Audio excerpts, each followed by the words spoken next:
This is Still Enrolled. Welcome on into Still Enrolled, a Big Ten football podcast. As always, Ryan Hickey, Brian Tripp with you here. Tripp, after what was an exciting, interesting Week 11 across the Big Ten, but across all of college football as well. A lot of results we saw from the nation impacting the Big Ten. We will tell you how and why that is. Few upsets we saw in the conference. Few top teams take care of business the way we thought they would.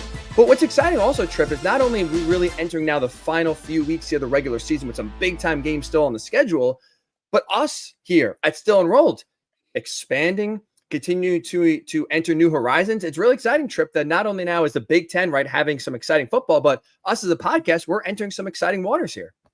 What a time with 4 of the top 5 in the AP poll this week. And we record on Monday afternoon. So we'll find out Tuesday night exactly what those college football playoff rankings are. But Oregon 1, Ohio State 2, Penn State 4, Indiana 5, all look like at this point shoo-ins for the college football playoff. And we'll talk about that in a little bit.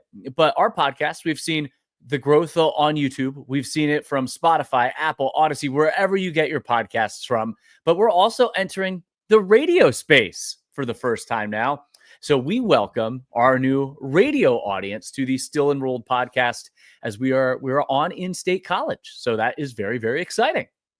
And we thank you listening, because you are the ones helping us out here, right? You're listening, you're subscribing, you're telling your friends about us, you're interacting with the show, which is great. Like, that's what we want here. We're trying to provide the best Big Ten content we can for you.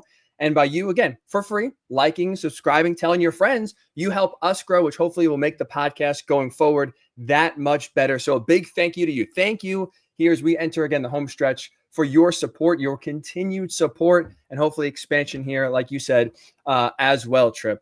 So now that we have Week 11 in the books and we got 3 weeks left to go here, you look at, like I said, we'll get into the national aspect, because there were a lot of interesting results around the country here that I think, again, really does impact the Big Ten in terms of not only their ability to make the playoff, but also some favorable seedings as well here. But let's start at least with the results we saw in conference. Let's start with the big one here we circled, and that was Indiana, Michigan, right? The first blue blood test, we'll say, for the Hoosiers here in terms of trying to get the national respect. It was an ugly game. It was the closest game they've played all season, the lowest amount of points they scored. But at the end, Tripp, all that matters is we're talking about another IUW 10-0 for the first time ever. And right now they position themselves with 2 games left here in an almost impossible situation to not make the playoff. You knew it was coming at some point. And we saw a couple of weeks ago that Indiana fell behind against Michigan State 10-0 and just came back and blew out the Spartans. But you knew at some point they would get a challenge. That margin of victory that led the country, it was unsustainable to this point. Although you look at this game and 17-3 at halftime, Curtis Rourke played a Big Ten MVP-like first half. But credit a Michigan team that really doesn't have a ton to play for based on what their expectations are. And they get this game to 17-15 at one point. As it ends 20-15, Indiana with the win. Michigan had chances. Michigan had chances in this game, but Indiana to get to 10-0 for the first time in school history. I think Curt Cignetti, their head coach, said it best. Championship teams find a way to win football games. Do you get style points? This is probably the first one we haven't, but it's a pretty good win. And that's exactly what it was. It was a good win for Indiana, and it proved that they can do it when it's not always pretty. It's not always easy, and Indiana takes care of business at home. And that's why I think this is an important win, because like you said, usually we've seen Indiana up to this point, their offense is outscoring everybody. So the defense, it's good, right? It's nationally ranked in terms of rushing yards, total defense, but they've never had to actually rely on their defense in a game because they've won every game by 14 points or more. And so that you don't need to stop late. And so that's why I think this is a really important result, even though it was ugly and low scoring, because like you said, they proved they can win games in different styles. We saw a team like Miami, by the way, when their offense is not rolling, they can't win games. It is important to be balanced. Indiana showed that balance, which I think, again, it's not, Michigan's 5-5. Again, that's not a resume boosting victory. It's a blue blood, big program, but it's not like, you're going to pin that at the top of your resume and say, we beat Michigan, look at us go.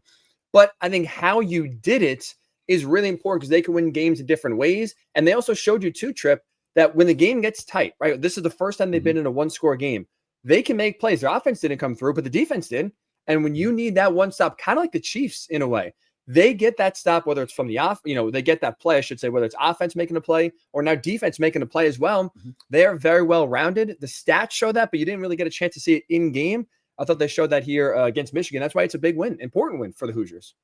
Include special teams in that too, because they had a good return to set up short field position that led to that final field goal. And while Curtis Rourke wasn't the same quarterback he was in the first half, he didn't make the key mistake down the stretch at the end of this game, where Indiana played good complementary football and situational football to be ultimately able to close it out against Michigan. Michigan held Indiana to 7 net yards on 7 plays in the third quarter. And you're like, hey, there's something brewing here. And this to me, and I know you feel the same way, certainly Indiana deserves all of the credit in the world. And you said it's not a resume win, but when you're an Indiana program that still has to prove, even though we believe, to the rest of the country how good you are, which I think is absolutely insane to be talking about at this point in the second week of November. But to beat a Michigan program that you've really never beaten, right? I know they beat them during the COVID year, but to beat a Michigan, that's still a big hurdle to get over for them. That's still a monster hurdle for the Indiana program to get through. So I think maybe you don't have to prove it to yourselves or to those that believe, but to the rest of the country, even though it's a down Michigan team, I think there's something to it, especially in the manner in which they got it done. We were talking about this before the pod, so I want to bring it now to the podcast. Were you surprised the Indiana student section, the Indiana fans didn't storm the field, like you said, because of the futility against Michigan? Again, it's 5-5. This is not the national title contending Michigan team we saw last year. Were you surprised at the end of the game that there's no field storming? If this win was a couple of weeks ago when they beat Washington or Nebraska, I think they do storm the field. But I think at this point it was expected. It would be disappointing if you didn't beat Michigan. And I think the perception, again, from the outside is, oh, this is still an Indiana program on the rise, questioning how good really are they? But I think that speaks to the perception, the belief. It feels more like a relief that they beat Michigan than the sense of a major accomplishment. They have loftier goals than beating Michigan to get to 10-0 for the first time in the best season since 1967. I think, yeah, it's just another win. It's just another win. I'm with you, which I think right now says the state of both programs. We're like, yeah, it was not a surprise. It was expected. You were sweating it out, I think, more than you thought you would be at the end of the game, to where, like, when you're talking about relief after a win, that shows truly where your expectations are and where the program has changed. Credit to Cignetti for turning that around right away. But on the flip side here, I want to mention one thing about Michigan, Trip. I did not think Sherrone Moore had a good game at all. I thought he actually had an awful game as a head coach. Maybe in a short sample size, I thought he had the worst game as head coach he's had in Michigan, including last year when he was interim coach. At that, when you're a 14-point underdog to Indiana that can light up the scoreboard at any moment, and you're down by the goal line, you're settling for 3. Some of the clock management towards the end of the game, I thought he was awful. I thought he was awful and help Indiana, help win this game. I think Indiana deserves the credit, right? They held Michigan to 69 rushing yards in the game and 34 carries. They had the defense that did not break in the red zone, where Michigan only gets 1 touchdown. But as much, and again, Indiana deserves the credit, but it is certainly an indictment on Michigan when you look at big picture from the game. Play calling in the red zone, the wasted timeout on the obvious fumble where they challenge, not giving the ball to Khalil Mullins in the first half of the game, and using Donovan Edwards, like the delay of game instead of going for it at the Indiana 42. To kick a field goal down 17-3, where Sherrone Moore, remember last year, who's this gutsy, go for it, we're going to get it on 4th down. And they have a different team. So I think you have to coach to the personality of your team. So I do understand that. But then to let the clock run off at the end of the game, yeah, Indiana deserved the win. And they won the game. But also, you leave this as a Michigan supporter and fan, I think big picture, and when you look at the entire complexion of the game, what was the decision-making process for truly a first-time head coach for Michigan? You can give him credit for what happened last year, but it was Jim Harbaugh's team. The direction of Sharon Moore's team right now, certainly as a Michigan fan, it leaves you scratching your head. I don't think Michigan is going to be in a rush to make a change or anything like that at the end of the season. Yeah. But it does leave you wondering a little bit. It leaves you skeptical moving forward. Absolutely. I mean, this is the first game he's had that was pretty bad. So if you want to say, look, still an inexperienced head coach, okay, like I guess you'll take it. But I mean, yeah, that was, and it's also I think frustrating too if you're a Michigan fan because you're actually competing in this game. Like again, Indiana came in as a 2-touchdown favorite. I don't think many people, including myself here, thought we'd see a competitive game, especially in the second half. Yeah, and you're right there where you're a 2-point conversion away from tying the game in the fourth quarter. And you're within one possession for most of the game. And like you said, just wasted timeouts, delay of games, uncertainty. Do we call the timeout now? Should we wait? Clock is just bleeding right down. Like those small mistakes all compound.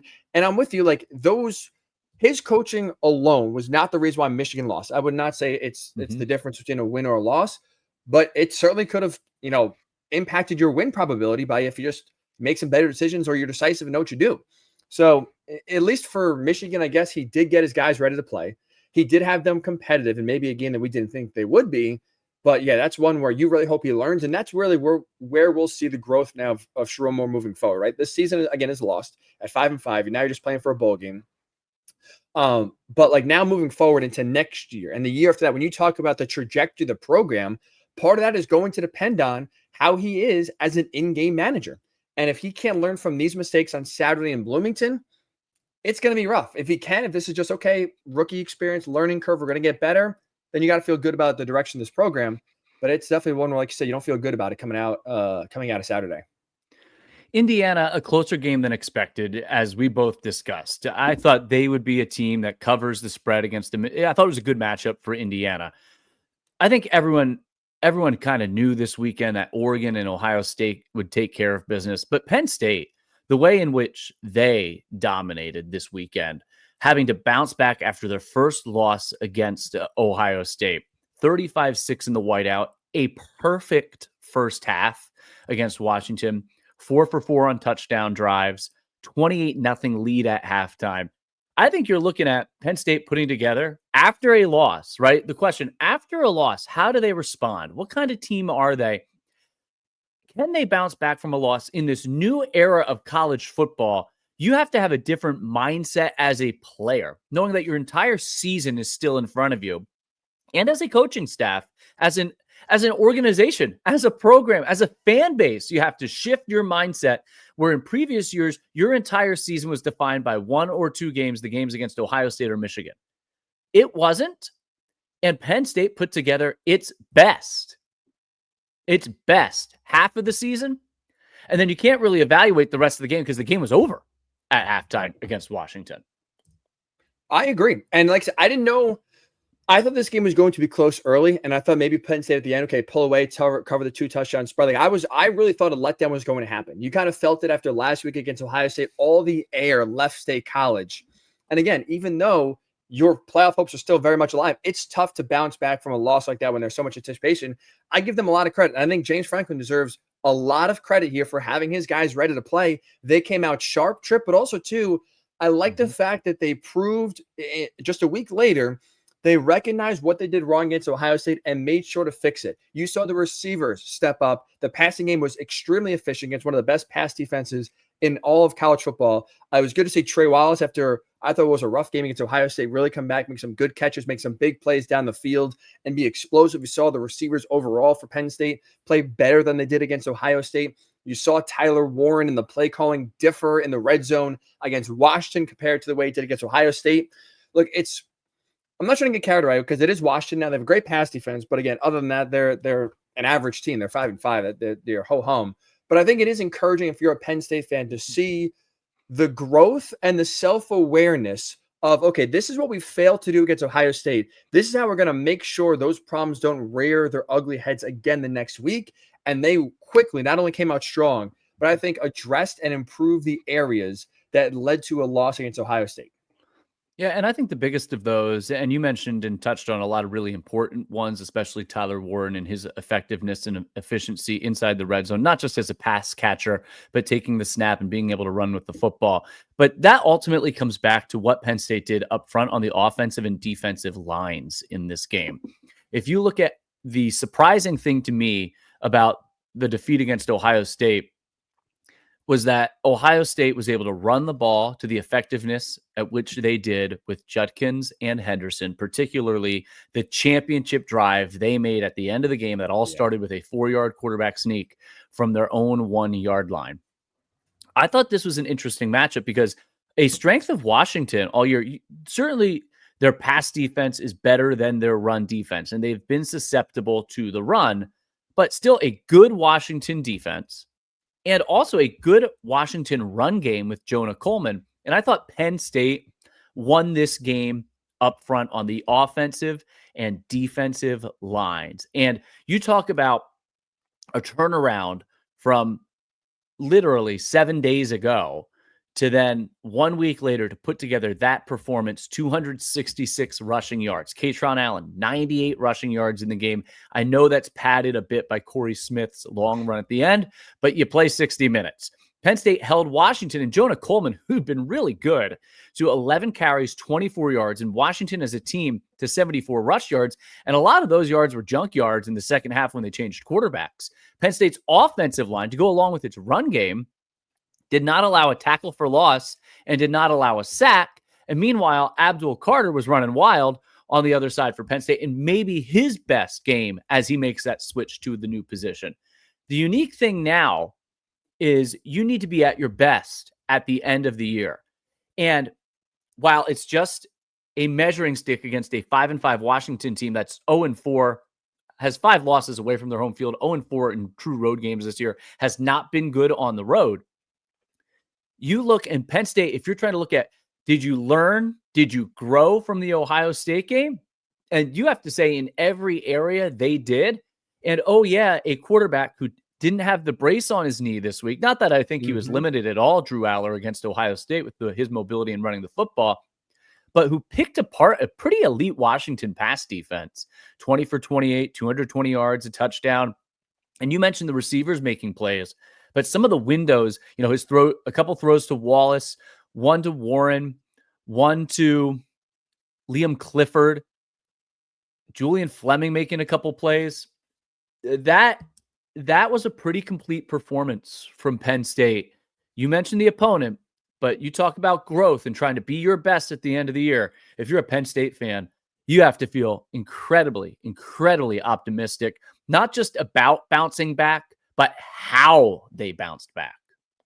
One thing that stood out to me watching this game on Peacock Trip was it looked like the offense, there was a palpable sense of confidence they had coming to this game. You saw it from the first drive right away. They went right down the field, scored a touchdown. You mentioned Drew Aller's numbers. He had some really good anticipation throws, accurate. He looked like a pro quarterback against Washington. Again, that's no slouch with their pass defense.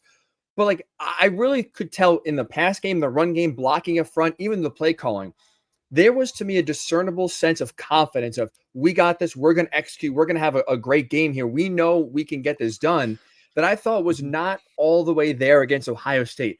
I don't know if you can just bottle that confidence up that we saw, because again, the execution is one thing. Penn State has the talent, I think, to compete against almost any team, and if you will, every team in the country right now. It's, I think, one of the deciding factors is confidence, belief in themselves. And it did feel like there was a strong sense of that in that Washington game right away. And I think that honestly was part of the reason that led to, like you said, the perfect first half. Obviously, I have a real unique perspective being on the sideline, being near the bench, behind the bench, and the view I have. I thought that confidence, I think it's a great observation on your part, because you saw it in the second half against USC. You saw at Wisconsin on the road. I think they had it against Ohio State, but they just didn't finish drives, and you have to score touchdowns to be perfect in the red zone the next week. You certainly could hear it from the fans in the stadium. Like, where was that? Where was that last week? But it was a very business-like approach all game on the sideline. And I agree with the confidence thing. They feel like they can't be stopped. They feel like when they're at their best and they execute, Yes. there's no team but it comes down to ultimately execution. And you have to be able to do it. You have to call the right plays, but you have to be able to execute. But I think it's a great observation. I think it's a dangerous Penn State team. And the whiteout, while it may have been on Peacock, and I know you watched the Peacock broadcast, right? I did. What did you think? Well,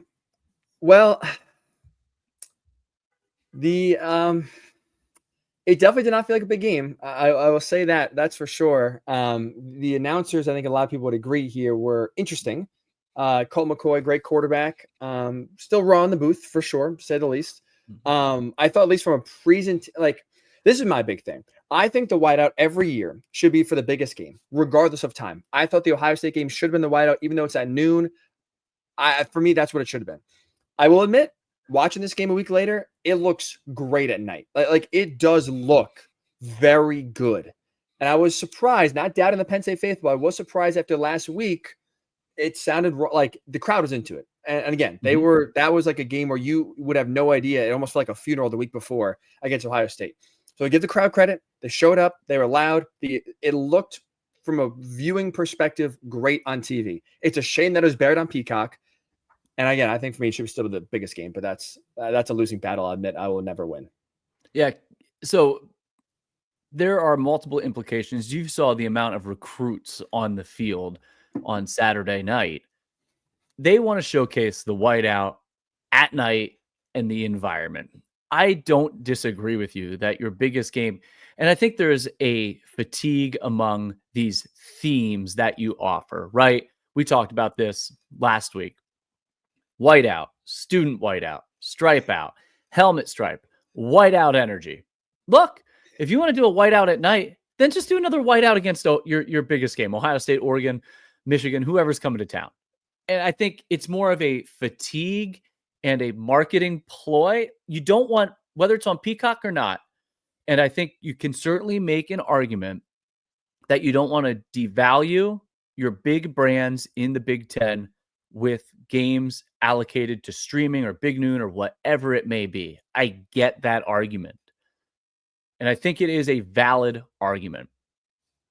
You also have to let your fans organically drive your atmosphere. That said, the reason it's at night is because you look at all those recruits, and I think Penn State got 2 commitments since the end of the game or since the start of the game on Saturday. And them coming out that tunnel and getting to experience that, it is not just, oh, let's just pick a game to make it the whiteout. Like, there is thought, legitimate thought that goes into this. And I think it's difficult to balance all of the factors to truly make a decision when you want to make that decision in advance and ahead of time. Because if Illinois started the season 2-3 or whatever it was at week 4, if Illinois started the season 500, you're not calling for whiteout energy for a night game against Illinois. So some things are out of your control. And I'll tell you, I thought from the beginning it was the best tailgating scene that I've seen all year at Penn State. I thought 55 degrees, sunny during the day. The amount of people that were there in the parking lots, 10, 11, 12, packed, just excited, and food and fun. That was unbelievable. The crowd was unbelievable, 110,000 plus. Obviously, though, as the game went, right, it's kind of chilly. It's 28-0 at halftime. The difference between a whiteout of a tight game against a good opponent and this was, all right, it's a spectacle. It looks good. It's certainly loud. But once you're up, the allure of the whiteout gets lost because, a night game in Happy Valley, you don't want to be sitting in traffic to drive back to Harrisburg, Pittsburgh, Philadelphia, and trying to get out of the parking lot lots, which is a logistical nightmare wherever. That's not a Penn State problem. People always, Right. oh, it's a Penn State problem. I've been to the Link in Philadelphia and sat in the parking lot for 2 hours. It's not, I'm sorry, but getting 60, 80, 100,000 people out of parking lots is a problem everywhere. So people start to leave. It's just what they're going to do. So that's where I think some of the allure of the whiteout started to dissipate as the game went on. But overall, in-stadium experience was good. It was really good. I watched part of the Peacock broadcast back, but in-stadium experience was second to none, the typical Penn State whiteout experience. The last thing I'll say is maybe I'm a little afraid going forward here for the whiteout. Here's what I mean. So I was flipping back and forth between Penn State. Well, I had 3 TVs going. Oregon was on one, and also Alabama LSU. And I was that's a big game. And can I say something about Peacock real quick? When I watched it, go for it. I thought announcing crew, it certainly doesn't have the familiarity that Chris Fowler and Kirk Herbstreit have, or Brad Nessler and Gary Danielson. You mentioned Colt McCoy's kind of rough around the edges still, raw in the booth, maybe doesn't have that voice that's established yet. I thought broadcast crew, audio mix, visuals with cameras, overall pretty good. I thought where Peacock botched it, was the way that they handled the lead up to kickoff. I thought the open, they took the wrong shots. They had weird camera angles. It was a producing and directing nightmare, trying to get Paul, and he's a veteran. Paul's a veteran broadcaster who's done a lot of high level stuff, Olympics, college football, whatever it may be. He's been with NBC for a long time, but putting him in a position to fail, trying to have him rush and introduce both teams, just get out of the way and show the spectacle that the whiteout is, then get us into the game. Then before the first play of the game for Washington on offense, to put up what literally is like a 3/4 screen graphic with the starting lineup, get out of the way and show the crowd. Sure, they cut to some cameras that were still moving, but they had the angles they needed. I thought the presentation wasn't bad once the game started, but you could tell that it was a crew that hasn't had the experience of doing an event like that, where the atmosphere and the environment is just as much a storyline as the game. And they didn't allow the pictures and the sounds to do the talking. And once they got in a rhythm of the game, I thought it was a solid broadcast. Yeah, I thought it was a decent broadcast, but you could tell at the beginning, it was a production nightmare because, and maybe you can't rehearse it, right? Because you can't rehearse a whiteout with an empty stadium and a team run out. But how do you not evaluate what other broadcasts have done in the past? And their failure to capture those moments in the beginning, those moments that have always been captured, that's where the broadcast fell short. Otherwise, I think it's pretty good. The only difference is if that broadcast is on FS1 instead of a streaming service where you're going to have Prime, you're going to have Netflix, you're going to have Hulu, probably all before you have Peacock, unless you're an Xfinity subscriber. You probably aren't really critiquing the broadcast. The only thing is, it was on Peacock. Producer Trip, telling it how it is. I hope NBC is listening. Hire this man. In-game producer, you just made the case. Well, no, I that was think, great. To give fans a little bit of that behind the scenes, how does a TV production work? And certainly they didn't have Skycam, they didn't have a jib cam, they didn't have a drone that CBS used.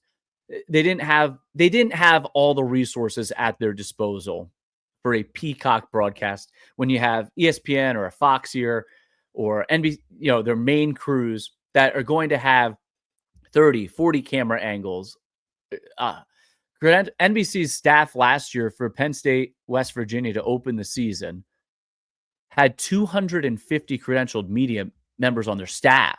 Wow. It's just, you don't have those resources. So I think overall the broadcast is good. How they used their resources at the beginning was suboptimal, knowing that you don't have the same resources you always do. I thought they still captured the game well. But that highlights a concern I have for the whiteout going forward here is that it's going to be minimized essentially because it's not going to be a big game, right? Essentially, we wave the white flag. They already announced basically Penn State, Ohio State next year. I know it's in Columbus is already going to be a big noon kickoff. They talk and brag about the ratings. It's very high.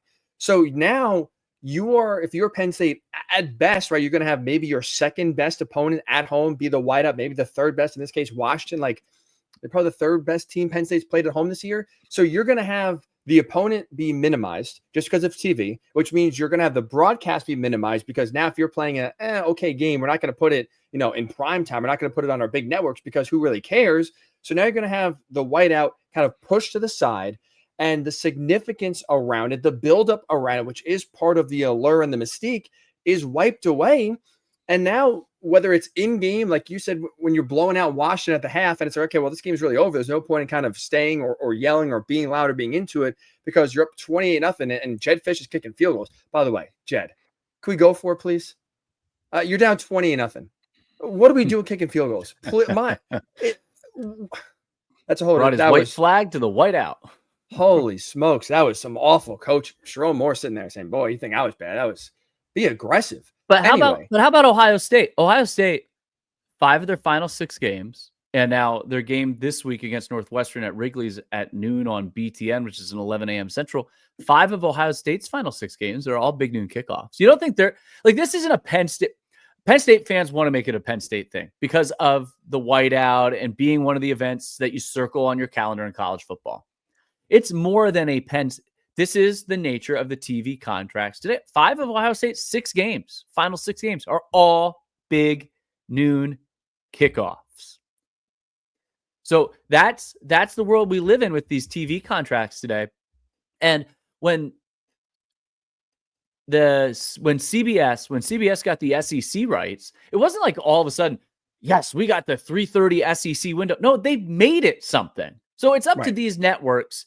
And I think as the years go by, you become accustomed to it. Like ESPN, ABC primetime wasn't always a thing. It wasn't. It became one.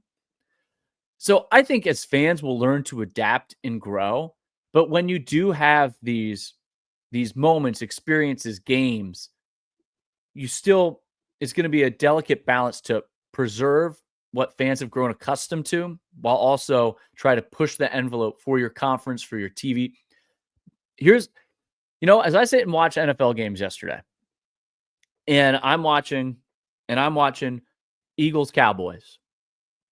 What are they talking? Not only are they showing a promo for Penn State Purdue, they're going and showing Micah Parsons and Saquon Barkley and talking about the game. The Texans game last night, taking on Detroit.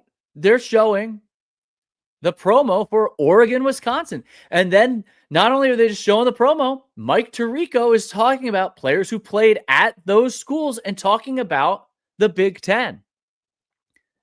So, and when you're watching Fox, they're talking about whoever Ohio State's playing in the big noon game that week. And then they talk about it on all of their NFL broadcasts. That ancillary benefit is big.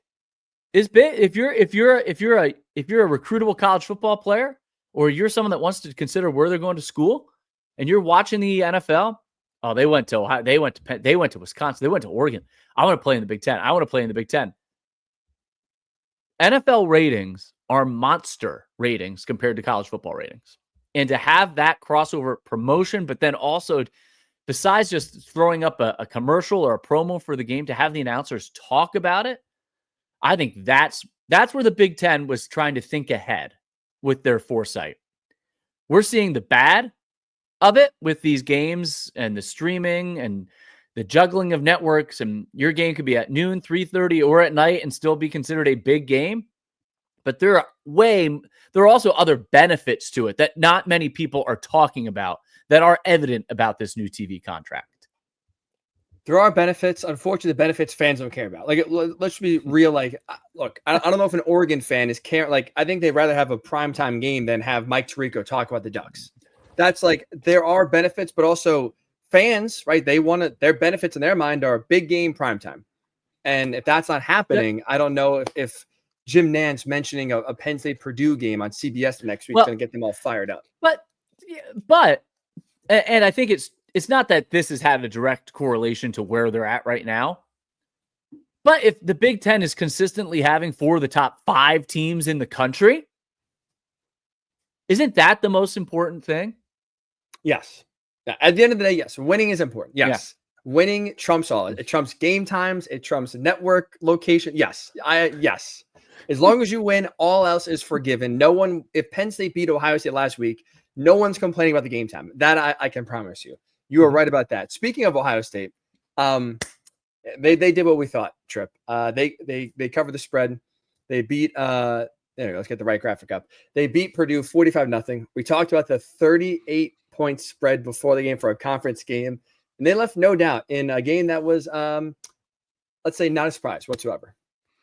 No surprise. Will Howard, 3 passing touchdowns, 1 rushing touchdown. Jeremiah Smith breaks the Ohio State freshman receiving record, his 9th touchdown of the season. He's a beast. 45 catches, 765 yards. Purdue, its 8th straight loss, shut out for the 2nd time in the last 3 games. And you get top 5 Penn State going to West Lafayette next weekend. Oregon, the graphic you did have up, beating Maryland 39-18. Dylan Gabriel now the most career touchdowns in FBS history with 180 and counting. He passed Case Keenum's 178. He goes for 183, 3 touchdowns in this game. And Oregon, it felt like, and you said this, I agree with you, that it felt like they kind of sleepwalked. Is it sleptwalk or sleepwalk? They were sleepwalking. What is it? What is the correct? What is the past tense? I say sleptwalked, but I don't. Now I gotta look that up. I don't know if that's proper English. It sounds good to me, but maybe it's just you just say sleepwalking. Well, they won by 21, and here's my biggest takeaway from these 2 games. Correct. We are grammatically correct. Okay, here's my biggest takeaway is, can I just read some numbers to you? Will Howard, 74% completion percentage, 2,237 yards, 22 touchdowns, 5 interceptions, 6 rushing touchdowns. That's Will Howard from Ohio State. Dylan Gabriel, 74% completion percentage, 2,848 yards, 22 touchdowns, interception, and 6 rushing touchdowns. They have essentially the same numbers. They do. They really, it is kind of crazy. Same numbers. Holy cow. Everyone's talking. I think, and the reason I bring that up is I think Will Howard, I mean, with the exception, same amount of touchdowns, interceptions, rush touchdowns, same completion percentage. Gabriel's thrown for 400 more yards. Will Howard's probably not getting the respect that he deserves for Ohio State. I'd agree with that. I think you're right about that because he played well. And because the biggest question, right, was for any Ohio State quarterback the last few years, but especially him now, how do you play in the biggest games? And we've seen so far in the 2 biggest games for Ohio State, he's played really well in. And that's including, by the way, a Penn State game, which he had a pick 6 and a fumble out of the end zone that resulted in a turnover. He took or gave, he contributed to 14 points directly in that game, but yet still bounced back, had some nice touchdown passes, and helped lead the offense to a victory. I'm like, he is underrated. I'm with you. He has played really well, and he's honestly played better than I thought, to be honest with you. I really did not think he would be able to come in and make this offense better than it is. I'm not still sitting here and saying he's the number one reason why the Ohio State's, top 5 team in the country. And that offense is, I'm not saying he's the number one guy you fear, but he right now, I think, is doing a better job than Kyle McCord did of not being the dead weight or the anchor that McCord was last year in the biggest games. You have on the rundown something about Maryland's uniforms. Did you want to touch on that really quick? Yeah, did you see them? I don't really know. So I'm going to read it because they sound smarter than I do. So Maryland wore these uniforms that are state-of-the-art with an icy white base, or all white, with iridescent numbers. Now, I wouldn't have been able to tell you what iridescent means before that, but it looked pretty cool. It's like for lack of a better term, tie-dye. It was shiny as well. Like there was like a different texture, like a normal jersey stitch. It looked sick. Now, it didn't help. They still lost by 21 points, but it looked cool in defeat. So are you telling me Under Armour's staple school brought out its sickest uniforms against Nike's staple school, Oregon? in the year, by the way, where Oregon, I think rightfully so, has pared down the number of uniform combos, has kind of gotten more back to retro looks, which looks beautiful, and it's kind of toned down some of the craziness. Not Kevin Plank versus Phil Knight. The war is on. I would say, honestly, well, Oregon's uniforms are really nice and crisp, so I think they won that battle, but I give Maryland credit here for going a different route than that, because we've seen some uniforms. I like the Maryland state flag helmets. I know a lot of people have a lot of strong opinions about how that looks. I give Kevin Plank credit. They've tried. Now it's not resulted in many wins throughout the years, but they've tried. It's almost like college football is a big business. No, hey, the NCAA's eyes, remember, they're just student athletes. They're just amateurs. UCLA beat Iowa 20-17. As there's two other games, right? Everyone takes care of business, but two other games in the Big Ten this week. UCLA defeats Iowa 20-17, and Rutgers beats Minnesota 26-19. Both home teams take care of business, but two games I think a lot of people thought would go the other direction. Which of the two results is more surprising to you? Rutgers beating Minnesota for sure. In part because how Minnesota's played, it really felt like they were peaking at the right time under PJ Fleck. They're playing balanced football where they're running the ball well. Brosmer has looked, he's been a lot more consistent and efficient in passing the ball. That defense is one of the best in the country, especially in the pass defense. They're forcing turnovers. And you look at the state of Rutgers right now, where they are just a mess, where they can't run the ball. The offense is collapsing. The defense is leaking oil. Like, that just felt like a noon kickoff that there's nobody there in the stands. Like, all right, Minnesota's going to take care of business here. They're going to roll right through. Where you look at, like, I like the way, like, for me, the way UCLA is playing, Trip, like, it's sustainable. Yep. It wasn't just a flash in the pan. Like, them beating Nebraska wasn't an accident or a fluke. Like, they are playing now some really good football. Ethan Garbers, I know he had two brutal interceptions to start the game, but other than that, I thought bounced back and played really well. They ran the ball down the throat of Iowa. Like, I didn't think that was a surprise with how UCLA played versus looking at the state of both Minnesota and Rutgers. Could not believe how that game played out. How about yourself? I agree with you. I think Minnesota was on a 4-game win streak. Rutgers was on a 4-game losing streak. They've had tons of injuries. Kyle Monangai, they say, isn't going to play before the game, doesn't play for Rutgers, their leading rusher. I think that's the more surprising result. But for both games, how they played out ultimately is really, really kind of shot. I'm not surprised UCLA could hang with Iowa, especially after Brendan Sullivan gets hurt. Jackson Stratton has to come in, and they're so deep down the depth chart at the quarterback position. But to hold Caleb Johnson to 49 yards on 18 carries, TJ Harden had 125 yards in the game. UCLA had 37 minutes and 33 seconds time of possession.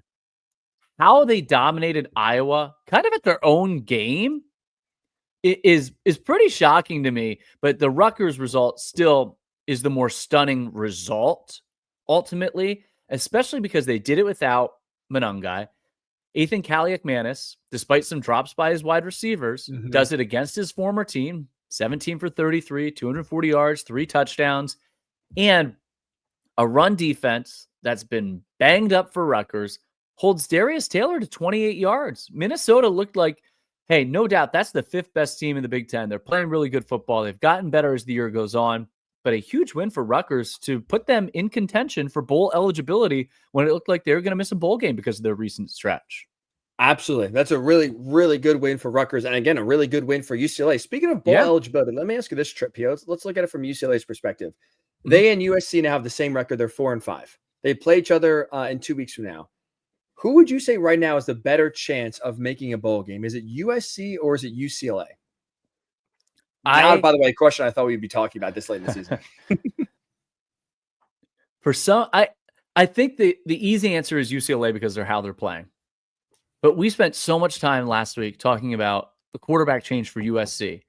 Doesn't it feel like out of the bye week, they're going to have a spark? Is that just me? If not now, when? I mean, I would agree. And their final 3 games, just to enlighten the audience here, for USC, home against Nebraska, which is now that game next week, at UCLA, home game, but, again, right across town. And then Notre Dame comes to town. I mean, if you can't find a spark with Jaden Mayava coming in here and having that offense, like again, there's bigger problems than just a quarterback for USC. Yep. But this feels like one of those last gasp efforts here for Lincoln Riley to save any sort of the season. I'll say this, Trip, it'll be telling to see what USC team comes out on Saturday, how inspired they are, how much fight they have to start this game against Nebraska. I think the easy answer is UCLA. I think they have an easy schedule, a more manageable schedule. They obviously get USC at home, but you expect that to be like a 50-50, maybe even a 40-60 split in fans in that game at the Rose Bowl. I think the answer is UCLA, but I still have some odd, and maybe it's just because of name brand, and I'm guilty of this and the bias, but you still have this odd feeling, and was on the sideline to see the way USC played against Penn State. You still have the feeling USC, you can't just count them out. But I'm going to go based on schedule, UCLA and how they're playing right now. Friday night game at UW, not easy, by the way, for the Bruins coming up here. That's a tough trip, but they get Fresno State to end it. Yeah, that game that feels like the winner next week, USC, UCLA will make a bowl and the loser won't. But that game now has more juice, I think, than maybe we ever anticipated. That's this week in the Big Ten. So 6 games, 4 go completely as expected. Big time teams take care of business. 2 other games, interesting games. Now, as you look at ESPN's playoff predictor, and we'll officially get the rankings again. We record on a Monday, so rankings come out Tuesday night. Oregon, 95%. Indiana, 93%. Ohio State, 92%. Penn State, 81% odds of making the playoffs. Because of what happened elsewhere, 5 top 25 teams lose. Georgia suffers its second defeat of the year at Ole Miss, 28-10. Miami falls against Georgia Tech, finally unable. It felt like they were going to pull it out again at the end. Felt like it. Fall 28-23. Alabama romps LSU in Baton Rouge, 42-13. Another Big 12 team goes down. Kansas defeats Iowa State. Pitt suffers its second loss of the season. The Big Ten is in position for 4 teams to make the playoffs now as we await the rankings on Tuesday. The only other team that has odds as high as one of the Big Ten teams is Texas at 82%. We talked about it on Thursday's pod, reacting to the rankings, right? We were afraid that Indiana will be judged solely on the Ohio State game. And that could be, if they lose, that could be the nail in the coffin and they're kicked out. Now seeing again, they win, they're 10-0. And now you see, like you said, the 5 top 25 teams that lost on Saturday and who lost. Do you feel like right now, looking at the ESPN playoff predictor, kind of regardless of how Ohio State and Indiana goes, do you feel confident in saying the Hoosiers are a lock to make the playoff? Yes, absolutely. Yeah, they're in. Unless they would lose to Purdue, same thing. Penn State runs the table. They're in. I don't think they can, because so many other teams have lost. It would be an interesting case if Penn State went to 10-2 that they probably aren't out. I would think because they wouldn't have that marquee win. They'd be on the outside looking in. Even if Indiana loses to Ohio State, they don't have a marquee win, but it's just 1 loss. So they're in at this point. Ohio State, even if they would lose to they would have to lose twice to be knocked out against Indiana and Michigan, assuming that they beat Northwestern at Wrigley this weekend. I think the Big Ten not only is in great shape, obviously, to get 4 teams in, then you start to look at seeding here. If the loser of the Big Ten championship game, and let's say that's Ohio State, let's just say they're going to be favored against Indiana at home, say they beat Indiana at home. If they're a 5 seed and Penn State's the 6 seed, if Penn State wins out, they're the 5th or the 6th seed in the college football playoff. No one's passing them. You then are looking at not only first round matchups against 11 and 12 in the college football playoff rankings. And granted, you may have a pretty good 2-loss SEC team in that realm. But then you start looking at the path to the semifinals. You're looking at going through Miami or SMU out of the ACC. You're looking at going through BYU, Big 12 champ. It starts to look pretty favorable for the Big Ten, in theory, to have 3 college football playoff semifinalists. When you start to look big picture and beyond what the rankings mean of just qualifying, you start to think about seeding here with just 3 weeks left in the regular season. Big Ten, it's shaping up not just to get teams in, but where they're positioned. You could have three teams playing home games in that first round. The Big Ten's, it looks good. It looks real good. I'm with you 1,000,000%. I'm glad you said, because like you said, that's why some of the, like that Georgia loss, that's why it's so impactful for the Big Ten teams, because now you essentially take away, unless they run the table and win and win the SEC, which right now does not look likely, you kind of eliminate Georgia from at least getting that 5 or 6 seed. So again, the loser of the SEC championship, whether it's A&M, Georgia, maybe Ole Miss climbs it, whoever it may be, I'm with you. You look at Ohio State, probably Penn State being ahead of that second SEC team, and Indiana, depending on where they fall, they could maybe get the 8th seed, get a home game, or at least get an 8-9 favor. And it's not just home games, right? You're looking at, you can start now with 3 weeks left in the regular season, and how favorable the schedules are for the Big Ten teams. You're not looking at just, are we going to get a home game? Where are we going to finish? Are we going to make the playoff? You start to look at, because of these losses, the long-term dividends and impacts that it can make. You are legitimately looking at Big Ten teams being favored in opening round and second games, because they're at a neutral site. They're going to be favored against the ACC or the Big 12 champion. You're looking at Big Ten teams being favored in the first round, the round of 8, and then setting up what could be a Big Ten heavy college football playoff semifinal, which is, I know it is. If you're a Penn State fan listening to an Indiana fan or an Ohio State fan, you're like, hey, look, our team has concerns. Like, let's not put the cart ahead of the horse here. But it looks good. I mean, it looks good right now. It looks good, and I'm shocked it's coming from you, because you are the king of let's not look ahead, long way to go. You looking ahead now, but it's like it. But you're right. Like when you look again, when you talk about these impacts and these results, it's not just making it. Now it feels like it's a lot to get 4 in. But now, okay, let's start thinking ahead. How can you get 2 teams in the Final Four? Can I tell you something I thought a lot about? About this weekend is, as we talk about these Big Ten teams, and I think you can make a case that the depth of the SEC from team 1 to team 10 is deeper than the Big Ten, where you have 4 elite teams. And I don't really know what else you got this year in the Big Ten. There's a drop-off, clearly. But what makes these teams, are they truly elite, or are they just benefactors from the rest of their conference? We talk all the time about Curtis Rourke and Curt Cignetti and all the points they're putting up. At Penn State, I think most people have talked about Andy Kotelnicki all season, when with the exception of maybe like a half against USC and a half against Bowling Green, to lose a safety in KJ Winston that your entire defense was built around, and then to do shift courses.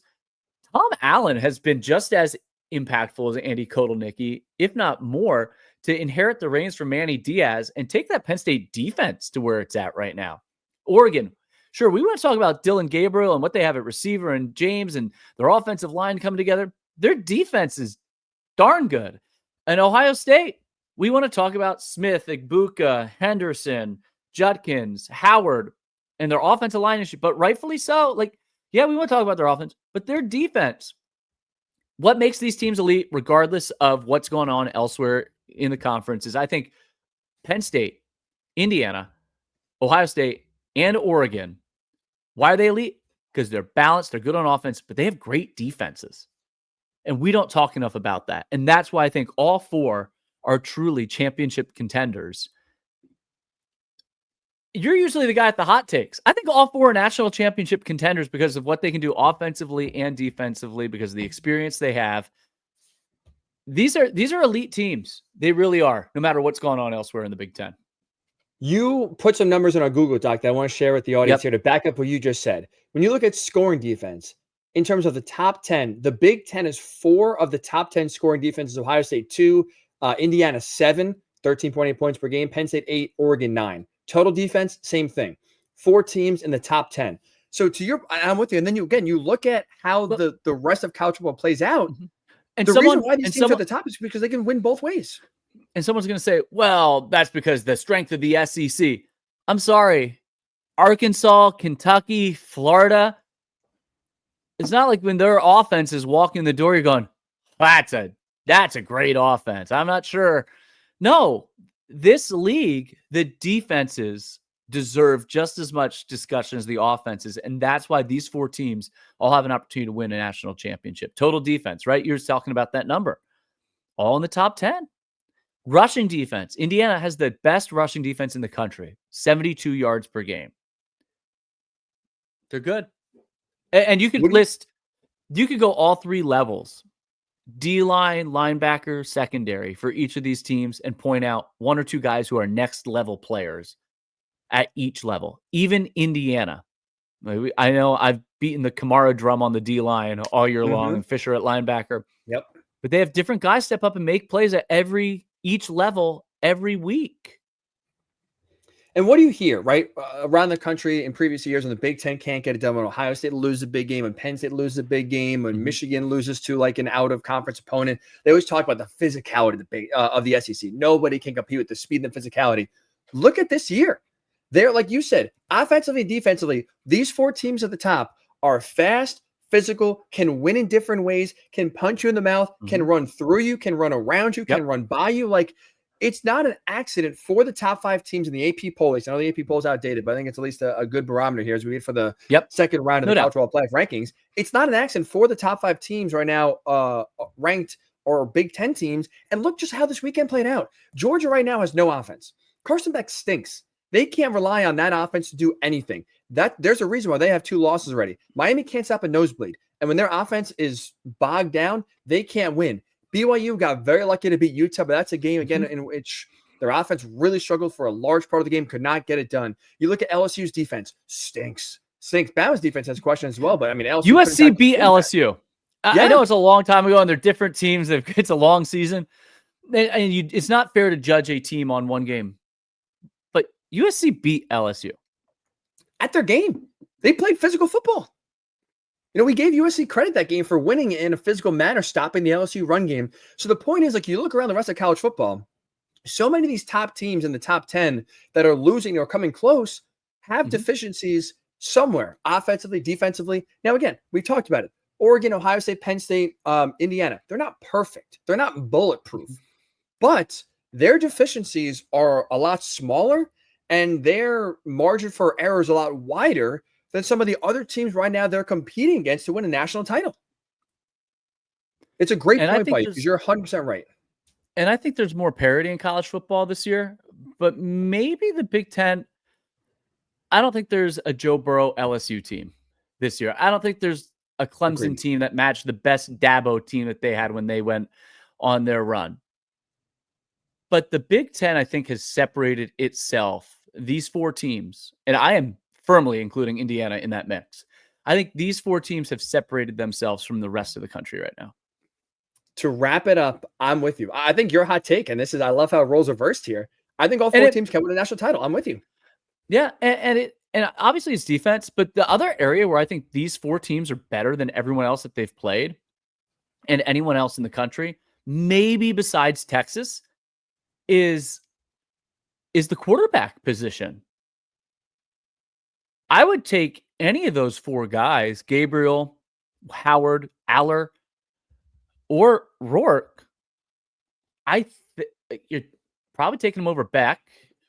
Probably taking him over Probably taking over Milroe. It's a toss. He's just so dynamic with his legs, but it's a toss-up. But he makes a lot of mistakes. He doesn't play well, so he's very inconsistent. The other guys, you know what you're getting. Cam Warren, I think, is out of the question in terms of title contender. But but they don't have a good enough team around him. Right. Any of the championship, the true title contender. Jackson Dart's a little overrated, I think.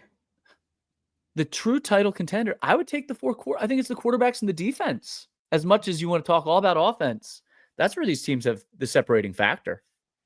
Very balanced, offensively, defensively, can do a lot of things well, can run the ball well, pass the ball well, play great. It's not crazy. I'm with you. I like the fact you threw this out. I am with you. The more you think about it and you look around how everyone else in college football is playing, you can't tell me right now that those 4 teams can't win a national title. I'm with you. What a great time to be a Big Ten fan. It's phenomenal and really interesting to see if the playoff rankings align with the AP this week. And you know when we're going to have a lot of time to talk about that? on our next podcast on Thursday, because here's the Week 12 slate in the Big Ten.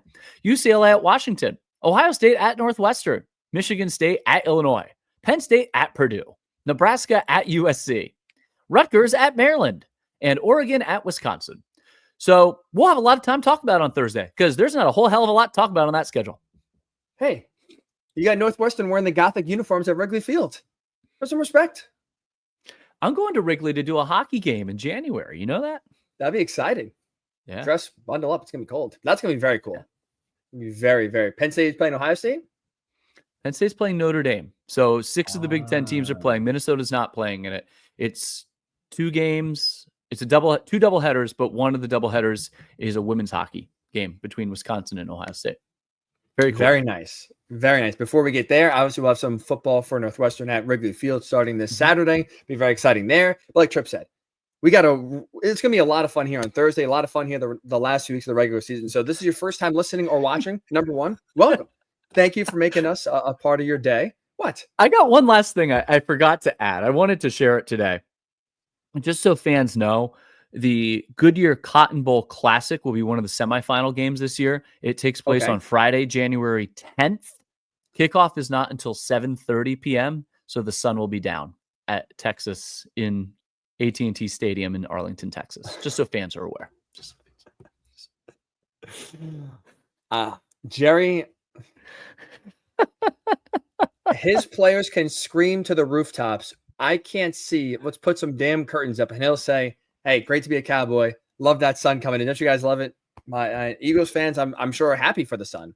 Yeah, that's a good point. I don't need an Ohio State receiver or Dylan Gabriel not seeing an open duck down the field because he's blinded by the glare of, what is that, like 4:30 local time, whatever it may be in Dallas, when that sun sets right in the window. Thank you for that. That's key. That could be a game-changing right there play. Crucial point. Oh, the guy never lacks for intrigue. That is for sure. You're a losing team, losing organization when your owner is giving a press conference after every game and has a weekly radio spot. Multiple. He's on the air every day, talking about some sort of nonsense, contradicting himself, causing drama, and now not putting up curtains so his players can see the football in the end zone. He'd rather have that sun, for whatever reason, beam through the window than have CeeDee Lamb catch a touchdown. That's it's so God can look in the window and watch his Cowboys. And I feel bad for God after watching his Cowboys. That's true. I think he's changed the channel a few times there for Dallas over the years, without a doubt. Oh, that'll do it for this edition of Still Enrolled. You would think they would have played in an NFC Championship game sometime since 1996 if God was such a Cowboys fan. Man, you are feeling it this morning. Eagles destroy the Cowboys, and Tripp right now is on cloud 9. Well, what else? Come on, you got a few jokes here. You've been funny. Anything else to wrap up? One more good one? No? Nah, I'm set. Extra salt on the Egg McMuffin? Oh, okay. That's good, though. I don't eat eggs. They actually make my stomach sick. Oh, interesting. Mm-hmm. What do you do for breakfast? Like a bagel or cereal. Or skip it. I'm shocked you eat carbs. You seem like someone that's like a smoothie, protein-only, keto diet eater. I figured like you would look at a bagel and say wasted carbs. No, thanks. For folks who don't know, Brian Tripp is big into lifting weights. Now, he only knows the bicep rack. He doesn't really know anything else, especially the squat machine. But Tripp, come on, let's give it a little flash here. Come on, show the people what you got. That's rich coming from you. I'll stop talking. Tripp does have big biceps. He could probably beat me up here. I will hate to say it. You should have brought your pickleball. You should have brought your pickleball paddle when you came to State College. You would work me. I'm rusty. I haven't played in 2 months. I'm still rusty. Bothers Not me. anymore. Yeah, it still bothers me. All right, let's wrap this up.